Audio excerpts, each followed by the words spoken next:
10월 15일 화요일 이른 아침입니다. 오늘 말씀일기 본문은 역대상 15장입니다. 본문을 다음 두 단락으로 나눌 수 있겠습니다. 1절부터 24절, 첫째 단락 하나님의 교회를 옮길 준비, 둘째는 25절 이하 29절 하나님의 교회를 예루살렘으로 옮기다. 오늘 본문에서는 여호와 하나님 신앙이 인격적 상호 관계라는 것을 잘 보여주고 있습니다.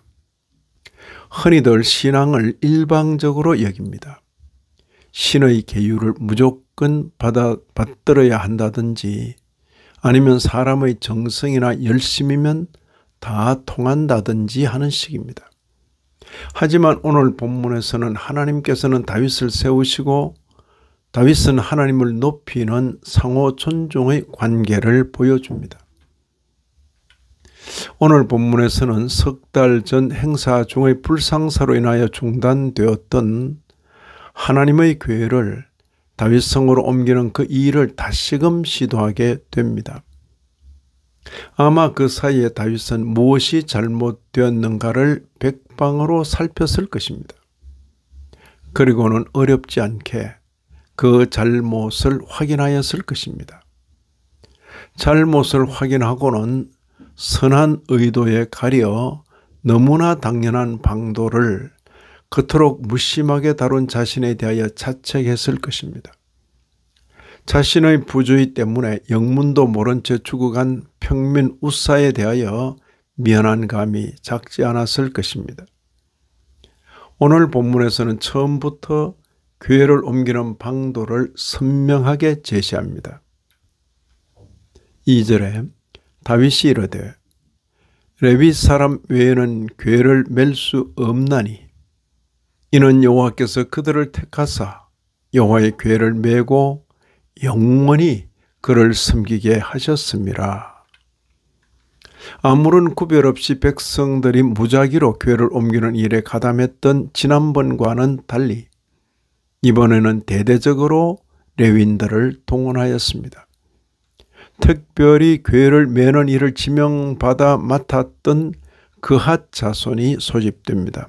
5절 보시면 그핫 자손 중에 지도자 우리엘과 그의 형제가 120명이요.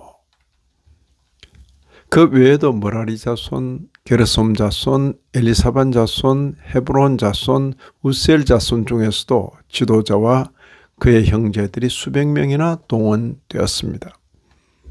그리고는 레위인들의 지도자라고 할 수 있는 제사장 사독과 아비아달을 불러 교회를 옮기는 일을 책임맡도록 하였습니다. 12절에 보시면 너희는 레위 사람의 지도자이니 너희와 너희 형제는 몸을 성결하게 하고 내가 마련한 곳으로 이스라엘의 하나님 여호와의 교회를 메어 올리라. 오늘 본문에서는 몇 번이나 지난번의 잘못을 상기시키면서 다시는 그런 잘못을 범하게 되지 않도록 주의를 촉구합니다. 13절에 전에는 너희가 매지 아니하였으므로 우리 하나님 여호와께서 우리를 찢으셨으니 이는 우리가 규례대로 그에게 구하지 아니하였음이니라. 이는 우리가 규례대로 그에게 구하지 아니하였음이니라. 다윗의 지시대로 제사장들이 주동이 되어 레위 자손이 교회를 메고 예비된 곳으로 교회를 옮겨갑니다. 15절 보시면 모세가 여호와의 말씀을 따라 명령한 대로 레위 자손이 채에 하나님의 교회를 꿰어 어깨에 매니라. 두 번째 시도되는 교회를 옮기는 일은 장관을 이루었습니다. 동원된 레위 사람들은 적절한 은사를 따라 혹은 악기 연주로 혹은 노래로 수종 들었습니다. 한편으로 지난번의 악몽이 재현되지 않을까 하는 두려움과 다른 한편으로 이제야 교회를 제대로 모시게 되었구나 하는 안도감이 교차되는 순간입니다. 두려움과 안도감이 교차되는 순간입니다. 모두가 세마포 예복을 입었고 다윗도 그들 가운데서 감사와 기쁨을 온몸으로 표현하였습니다.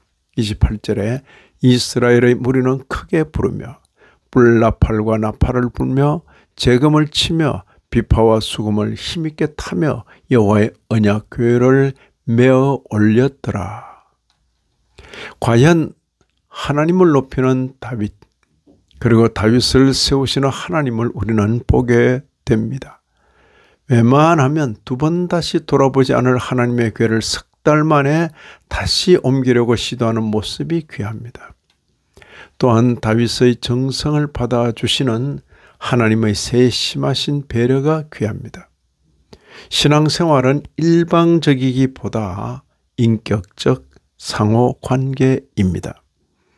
이 아침에도 말씀에 참여하신 모든 분들 위해 하나님의 크신 은혜가 더하시기를 진심으로 기원합니다.